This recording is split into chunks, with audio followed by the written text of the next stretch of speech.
And as an analyst, I would tell you just as good. He joins us a couple days removed from the parade. Good morning, Seth. What's up, fellas? How are you, pal?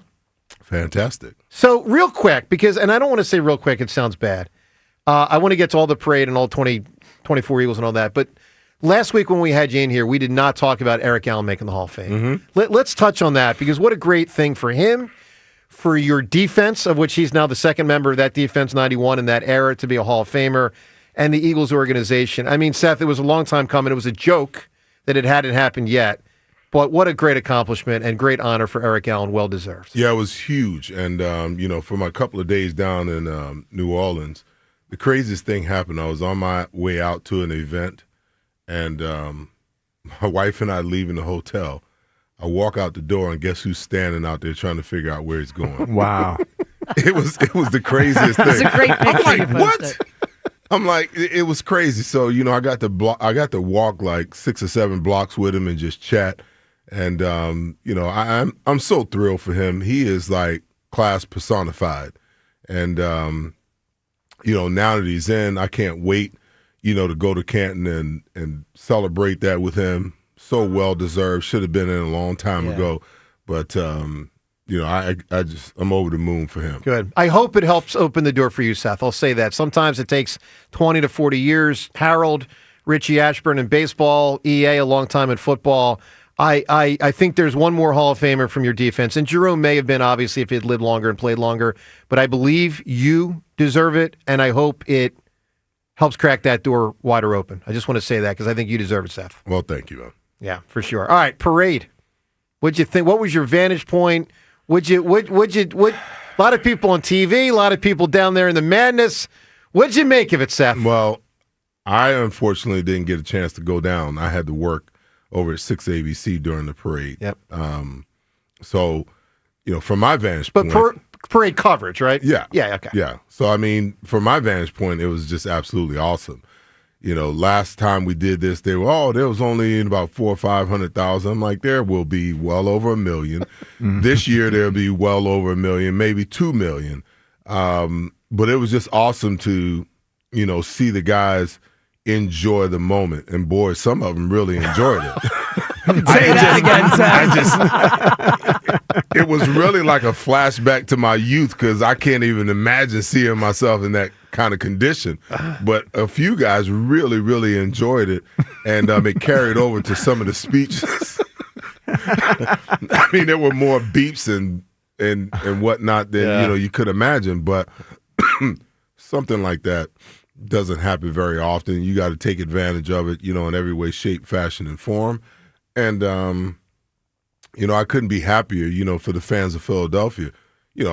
How many people, Joe, you would know this, how many people in the city of Philadelphia? It's like the 5th or 6th largest. Well, we've gone down. I want to say we're around 1.4 or 1.5, but I don't know. I know we've gone down in population. The city proper, there's all these ways of defining it too. Yeah. But if we're saying just Philly, I think it's mid-ones. Right. Yeah, 1.5 million. Yeah. We used to have more. And also I'm annoyed because Phoenix passes because they annexed towns around them and they count as Phoenix now. It doesn't matter because you know what? I live in Arizona.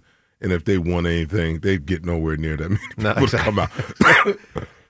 Exactly. So when I'm sitting here and I'm looking at that, 1 million, 1.5 million, good Lord. Obviously there's a lot of people from outside of the city that came into the city. Yeah. But, how awesome is Philly to be a city of that size and have that many people showed up? Yeah. Seth, what about one of the things we touched on earlier in the show? We'll get back to the phone shortly here with Seth with us for the entire hour. Was there any one highlight moment for you? For me, it was Brandon. I had two. Brandon Graham, double barrel trophy right next to him as he's giving his speech. That is like powerful. The other was, I had never seen a parade before. I wasn't there for the Phils in 2008 because I was working at a radio station. I had to be back at the station, manning the controls there. And then a couple years back when the Eagles won, me, John, and James were doing a show during the actual parade, and we were inside with zero visual of the floats. So I'd never seen a float before. The other one for me was, as the first float came up, I think it was Sirianni, I'm not certain, I saw someone, and I think it was him, lift the Lombardi with the left hand, and I just remember thinking how powerful massive it was. I mean, there's the Lombardi Trophy for the first time for me on a parade float in front of my eyes. What stood out to you as maybe the number one moment? Wow, the number one moment. I guess for me, probably when the first float came into visual, it was Jalen with the trophy and Jeffrey Lurie standing next to him. Yeah. I was like, wow. Could that guy, could he have imagined that scenario? Which one, Jeff or Jalen? Well, Jeff's already been there. Yeah, but, Jalen, for Jalen to be in that position and to be standing next to, the owner that pretty much, when you go back and you listen to some of the things that he said, he's the one that really caped for drafting Jalen. I've heard that. Because they missed on Russell Wilson. I've heard that. He made it a point that we were not going to miss on another potential Russell Wilson, and look at, what it's meant to this organization. Well, Seth, you know what I think lends credence to that? I don't know if theory is the right word. Possible fact? In the parade speech, Jalen Hurts thanked Jeffrey Lurie for quote, drafting him. Mm-hmm.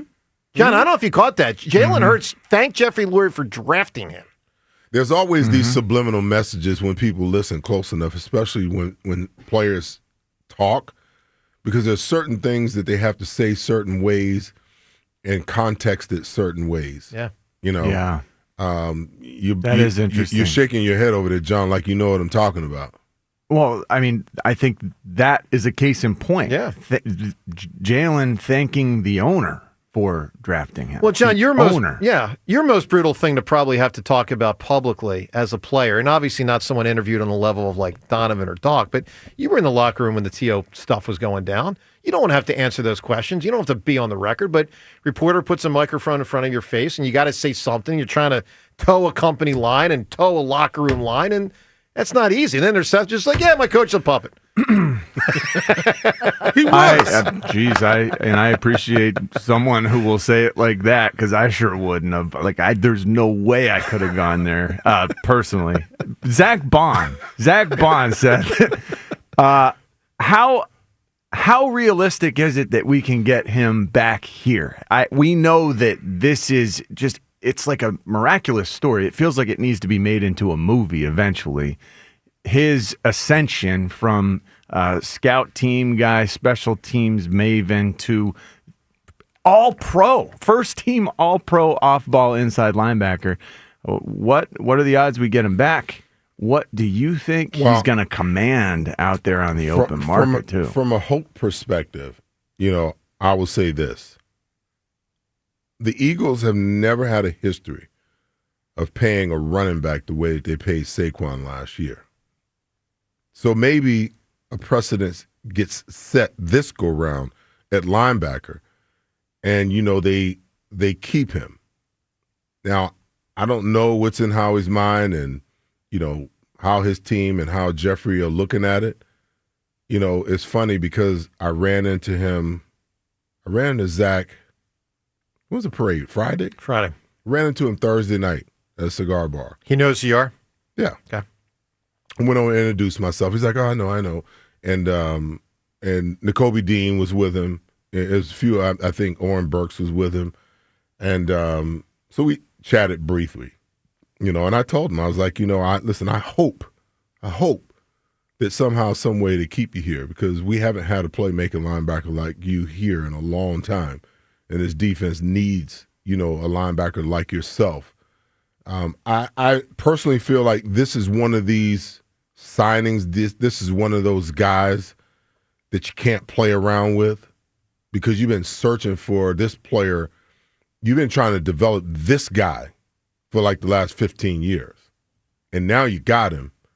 I guess the biggest mistake was, and maybe it's a mistake, maybe it's not. They don't operate that way.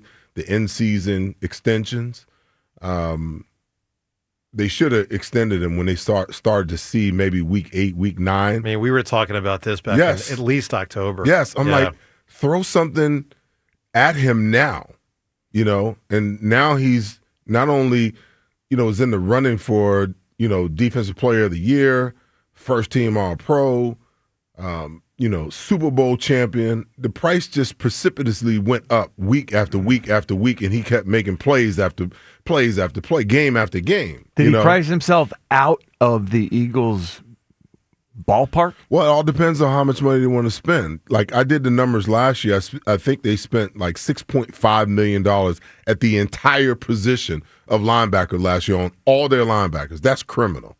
That's just flat out criminal. That's like, we don't give a damn about the linebackers. What we really care about is the down four, in the secondary, particularly the corners, because that's who they paid. You come back this year, and C.J. Gardner-Johnson, big deal. When they let him walk the first time, I said it was a mistake. I said you sign that guy back, you figure out a way to get that done, and you make a choice. You either keep Slay or you keep Bradbury, but you don't keep both of those corners, and you get younger at corner. The next year, that's exactly what they do. They bring him back. They, Bradbury, for all intents and purposes, I know they talked about him having an Achilles injury. I don't know how true that is or how untrue it is, but that's exactly how it falls together. Yeah. So now when you have an opportunity to keep this guy and solidify your linebacker position for years to come, he's a young player, productive player, leader, not just a player that goes out and just a tackling machine. He is a playmaker. You understand what I'm saying? And then you have, the young Nakobe Dean, who is going to continue to get better. You got the young Jeremiah Trotter, who's going to continue to get better. And then you can ask yourself, okay, what will Oren Burks get on the open market? Because we know that he's serviceable and he can play special teams as well. Do we bring him back? Now we got 4 solid linebackers, for years to come that will continue to get better, and thrive in this system. And for these guys, their first year playing in Vic's system. Look, here, I'll tell you this from a coverage standpoint. So we're going to be down in Clearwater in early March. There's a couple days on a Thursday and Friday we're down there as a show. When we get back, John, on a Monday, I think it's Monday, March 10, that's when it all becomes real with who's... That's the beginning of the new fiscal year. And it's earlier than usual. Yeah. And it's coming up really soon. So my point is, James, what a bonanza that Monday is. I mean, that's the day. It's massive. Like, things aren't technically allowed to be signed, I think, till the Wednesday, but all the news... trust me, it's already... the wheels are in motion right now, I promise you. So just know we're going to have all sorts of coverage here, both on our show, but also across the whole station for the next couple of weeks. All right, let's go to the phones. Martin is with us, calling from Chesterbrook. Good morning, Martin. Good morning, everybody. How are you this morning? Great, Martin. Hey, good morning, Seth. Great to hear you make sure we don't lose sight of the fact that the linebacker position is here to stay and a priority, and the more buzz we keep on it, the better. For sure, man. For sure. All right. It's what makes the defense, it's what solidifies the defense, because that guy is the most important position, in my opinion, and I may be a little biased, but because you're a hybrid, you're pretty much tied to the front, and you're tied to the secondary, and neither one of those other positions are tied in the same manner. Martin, I will say this one thing, because we'll talk about this a lot for the next 3 weeks. You guys know I want Vaughn here, honest to God, as much as everyone else. It's still a business. But there's only so much you can have. Like, this might be, all right, I got to lose Goddard. Okay, right. I'm not going to pay him what I'm used to paying him. I'll go to Calcaterra. Goddard's out. I'm less physical on offense. Can't do that. I keep on. Well, I'm just telling you. I mean, you're not getting them all, Seth. You're not. Dallas is in the last year. I get that also, Joe. You're trying to do the right thing and play a little devil's advocate so we don't just get stars in our eyes. It's not just devil's advocate. It's just real talk. I mean, this is what Howie's got to rifle through in his mind in the next 3 weeks. It's business. But on that note, he has improved on a part of his business, which is why we're really glowing about Howie Roseman, is that the draft thing got solved. Keep your pipelines open. Don't be closed-minded. Continue to improve at the job that you do, which is obviously what Howie has done. I mean, the whole culture is in place now. It's starting to feel like a program, right? There's a culture. We're all talking about things as fans who get passionate and we ride the roller coaster, but clearly they stayed on mission and kept going, and it's not just the coach and it's not just the owner, it's all of them. So I'm going to keep the faith. The proof's in the pudding, but I do think that particular guy is a guy you have been searching for. He is the needle in the haystack that you go through players and you miss on to get to. And statistically, you gotta. I think we're all in agreement. We gotta keep him. Well, I'll give you another one that just came into my mind for the first time. How it ties in. Pickett's gone. Oh yeah. You don't pay a guy 100%. first round quarterback money in his fourth year when you have Tanner McKee who can be your backup, and you got to retain these starters.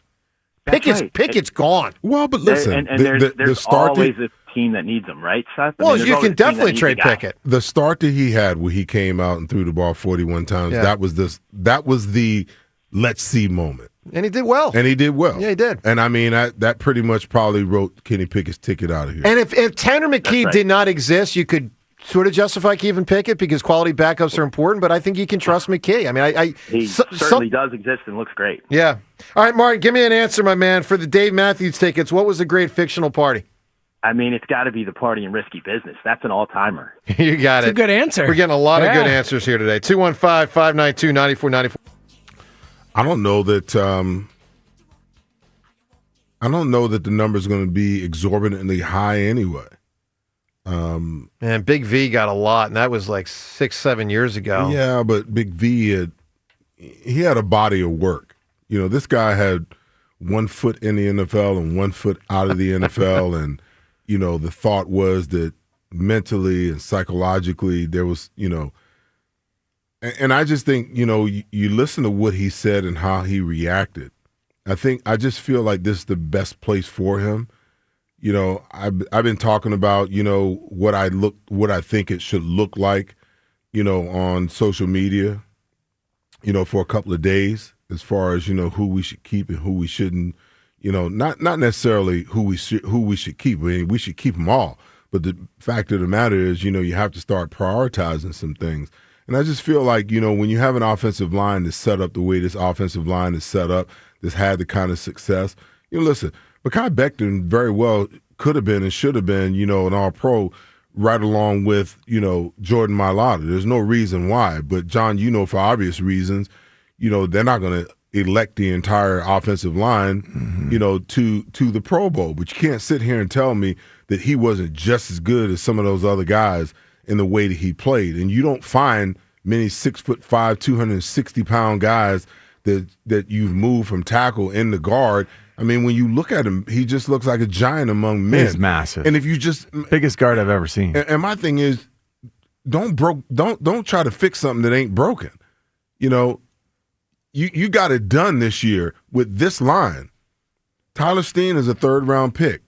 You're not expecting, the expectation when you drafted him was not for him to come in and be a starter. If that was the case, you would have drafted him either in the first or the second round. So you think we could afford Mekhi? I think Mekhi and the team can come to some kind of terms that make sense for both, because I really and honestly truly believe that he wants to be here, continuing to work and learn and grow under Jeff Stoutland, and play with the family that wrapped their arms around him and helped him save his career and helped him find his love for the game again. Well, that would be wonderful. Yeah, that could help. Let me throw another one, similar question at you, Seth.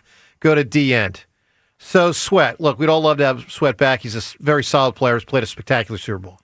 Do you trust Jalix Hunt to be a starter? If they have to say, okay, Sweat's out, Hunt, we're going with you. It's a cheap. This team's going to need someone to be cheap. Cheap option. We're going to play at 45 snaps a game, 50 snaps a game. Do you trust him? Well, let me preface the defensive end position with this.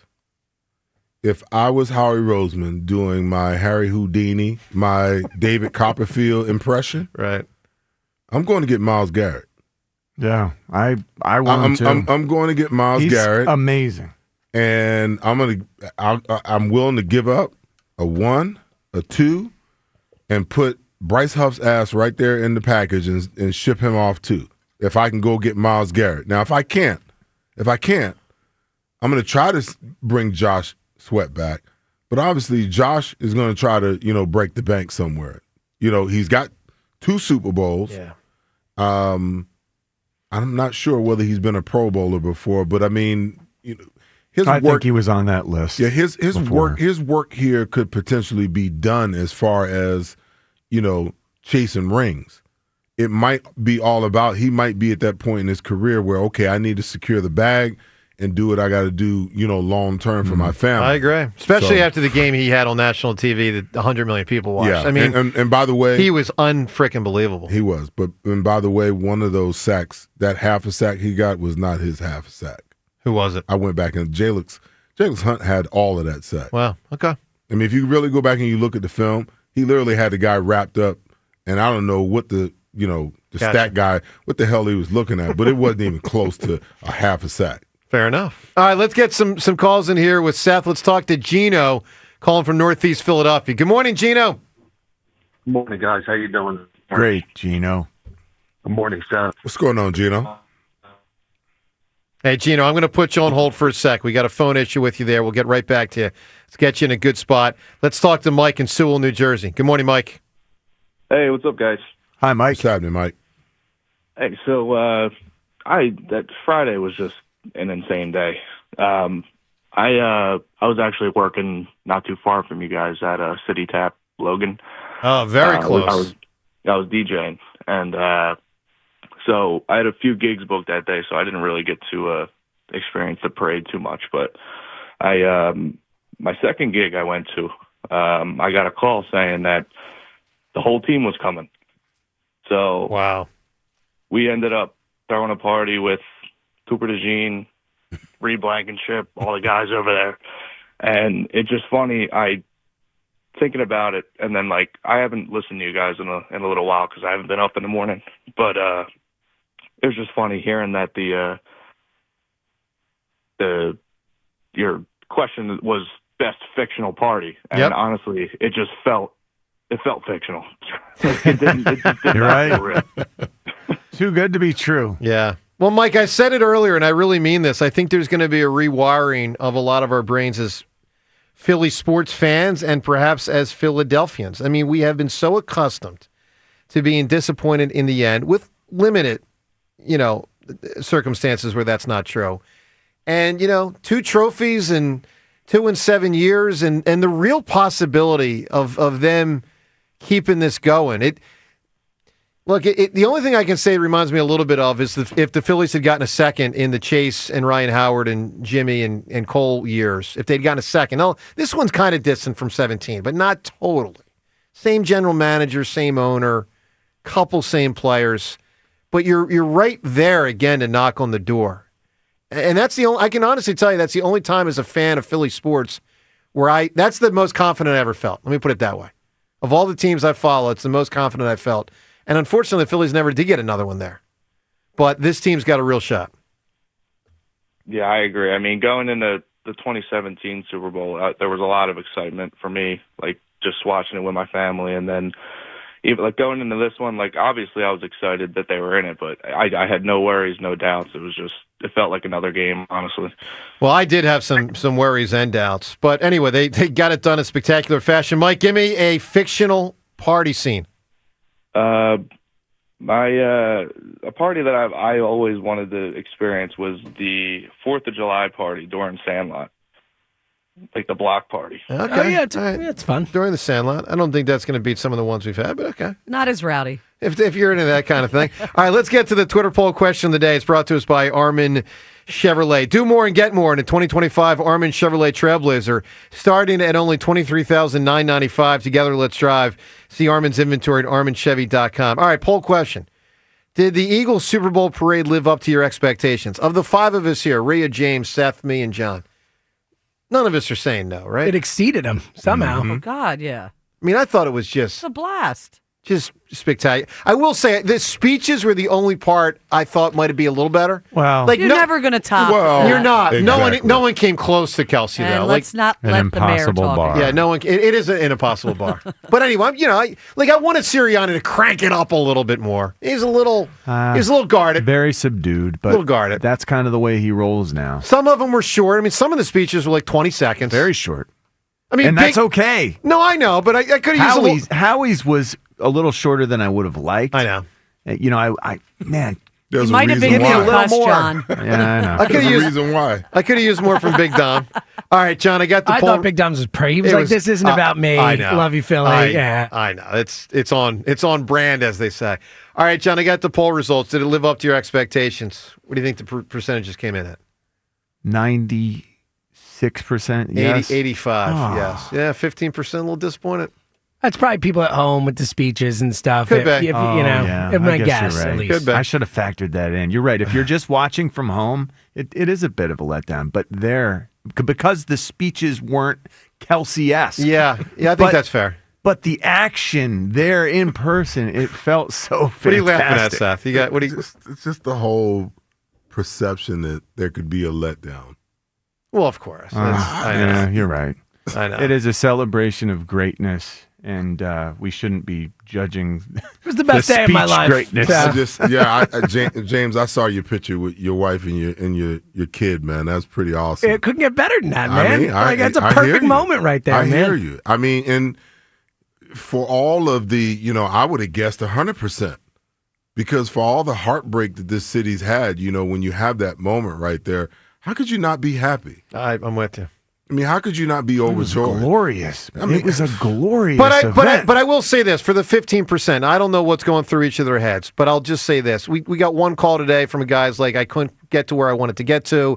I couldn't get out. Like, you do have logistical issues that some people are going to run into. Yeah, but you know that. No, like, I know. I know people that came into the city the night before and stayed in the city so that they could get up in the morning. There were people that spent the night out there so that they could get prime position. Yeah. You couldn't get to where you wanted to get to. So you make the best of it and get to the best place that you can get to. But to be like, it didn't exceed my expectations because I couldn't get to where I got to. I know. Are you serious? Seth, I told Joe my favorite moment was the fact that for the first time ever, I live in South Philly, no parking when I got home from our show. So I parked on the sidewalk and walked up to Broad and Packer. There you go.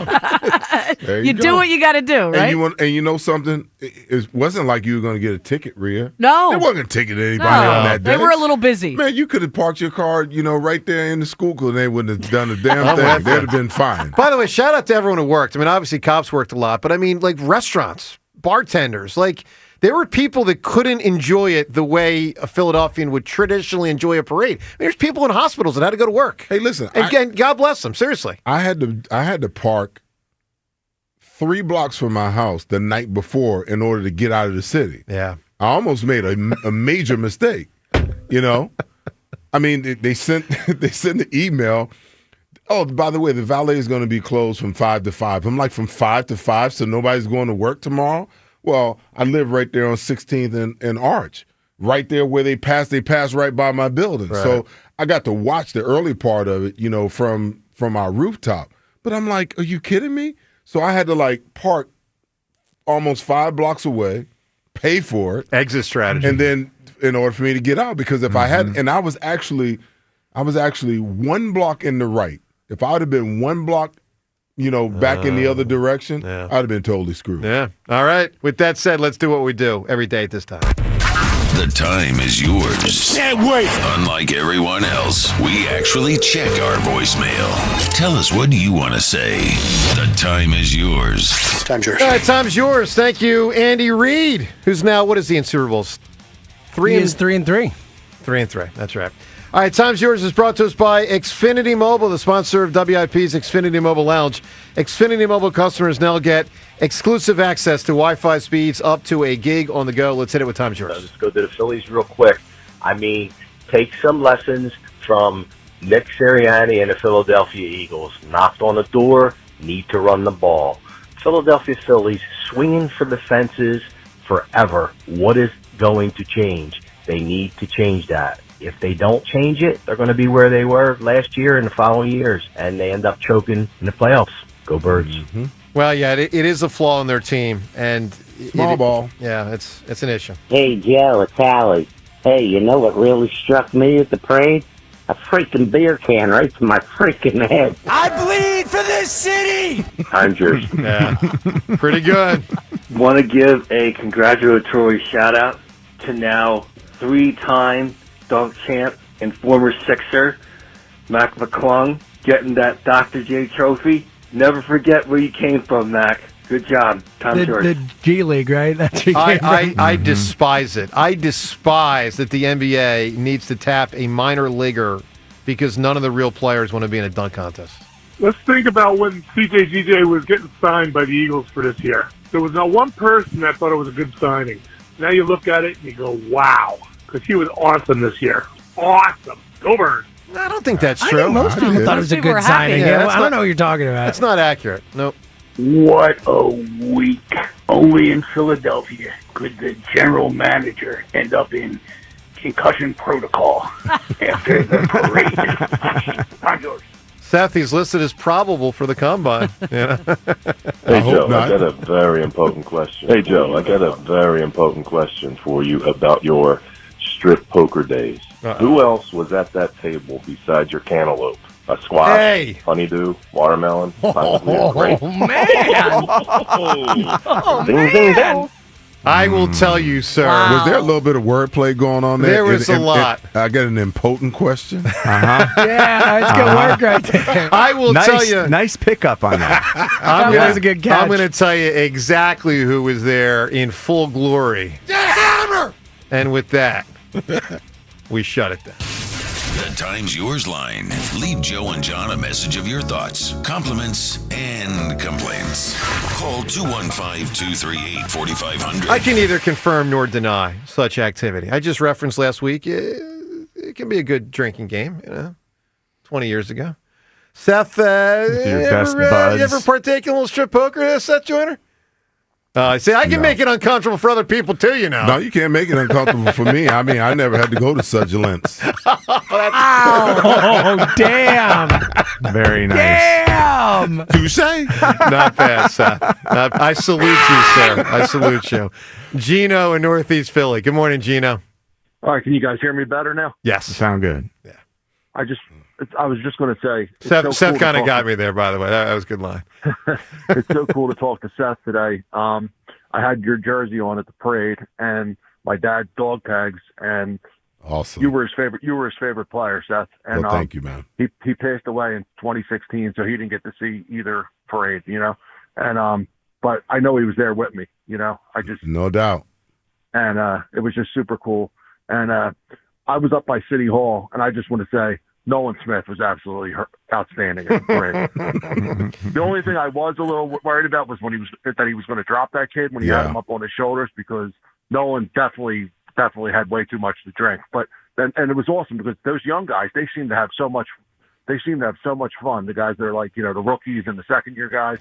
And it was just so cool to see them guys just having such a good time and, interacting with the fans. I felt like the interaction with the fans was more at this parade than it was at the last one. I think so, too. Yeah. Yes. And by the way, Gino, and look, John and Seth Everyone could speak. was off the well, buses. They were. Yeah. But, Gino, these guys could talk a lot more to it than I can, but I'll say this. To me, it wasn't just, hey, we just won the Super Bowl. It's also like these guys been through a grind for 6 or 7 months. Like, this is their whole week to just let it go, man. Yeah. I mean, they do. There's a major exhalation that went on that day.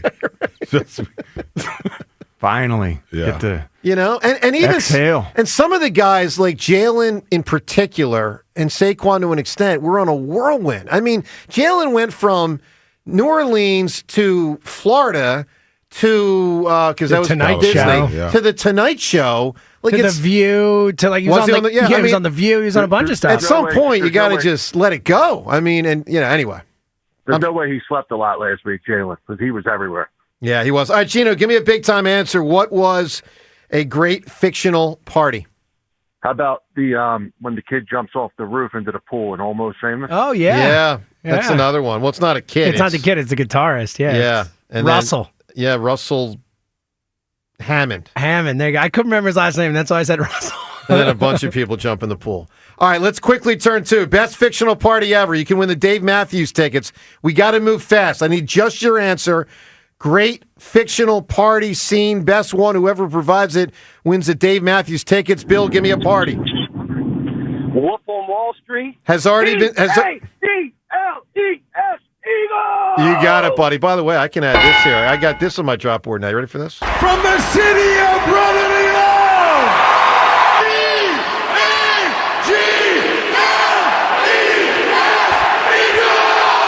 You know what we had to do? It's beautiful. We took out the part where he says NFC champions because, you can make it more versatile there. They're past that point. Is that the most famous Eagles chant of all time? I think it has to be. It has to be, right? Hold on. Kelsey at the end of the speech. That's up there, too, but I think this is the Super Bowl. Everybody's watching this. Only Eagles fans watch the parade. Like, everybody watches the Super Bowl. I think it's number one. It is. It is everywhere. I don't know why I was watching it, but I was watching the celebrity basketball game at the NBA All-Star the other night, and they broke out in the Eagles chants during that game. That's good, man. Unprecedented. I like it. All right, we got to come up with a winning answer. Best fictional party. We had a lot of big answers today. Back to school, Rodney's dorm room.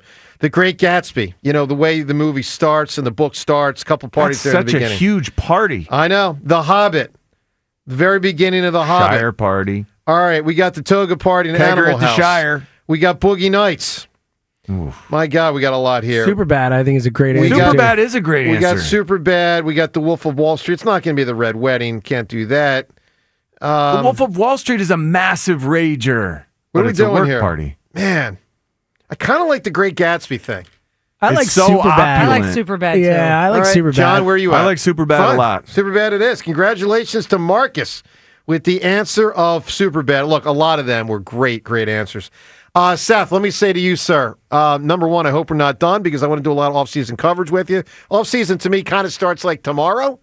And everyone listening, we'll still do a parade and Super Bowl glow and all that. But, free agency is in about 2.5 weeks. But, Seth, I want to thank you for a spectacular season with us, as always, man. An honor and a privilege to do the show with you. And thanks for bringing it as you did every week. Listen, man, I appreciate it, guys. I had a lot of fun. It's been a heck of a season. Looking forward to next. I just wanted to say one thing before we get off air. As you go back and you look at the Super Bowl, I want you to pay attention to Jalen Hurts and the chess match that goes on between him and Steve Spagnuolo. I think people have severely underestimated or underplayed how great of a game he really played. Because, Steve Spagnuolo, magnificent. He threw everything at him, John. When I went back and I looked, they had 3 linebackers on the field. They played a 4-3. They played a 4-2 nickel. They played dime. They played everything. Steve Spagnuolo threw everything that he had at him. And Jalen always had the answers. And Jalen made one mistake the entire game. One mistake. And he exploited that defense, something that very few offenses have been able to do in the last 5 years. I'm telling you, he played an outstanding game, and he needs to be viewed from a different perspective when you look at the game that way, because he stood at the line of scrimmage and he made checks. He made decisions, critical decisions that played heavily in the outcome of this football game. And for people, I saw, some of the comments, people, Josh Sweat should have been the MVP. Nonsense. Because when you look at what Jalen Hurts did, for those who have eyes to see, as the saying goes, to be able to look at the game at a deeper level, he was unbelievable, Joe. Unbelievable. Awesome. Love it. All right. Everyone have a spectacular rest of the day.